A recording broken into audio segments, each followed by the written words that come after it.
अल्हम्दुलिल्लाह मेहरबानी तव्हांजी। उस्ताद मुंहिंजे लाइ त तमामु घणी अहमियत ऐं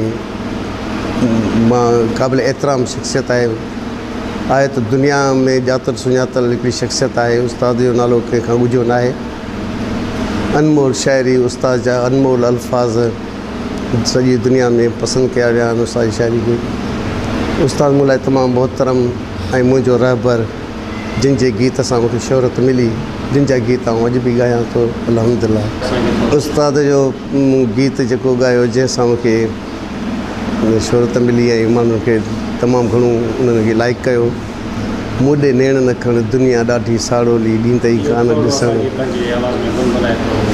मूंॾे नेण न खण, मूंॾे नेण न खण, ओ दुनिया ॾाढी साड़ोली ॾींदई कान ॾिसण। मूंॾे नेण न खण, मूंॾे नेण न खण।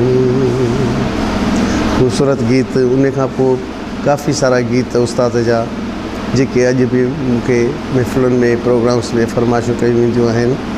ऐं उस्ताद जी शाइरी झर झंग नंढे ॿार खां वेंदे उमिरि रसीदा माण्हुनि खे हिकु जेतिरी मक़बूलियत ऐं हिकु करी सम्झ में ईंदी आहे।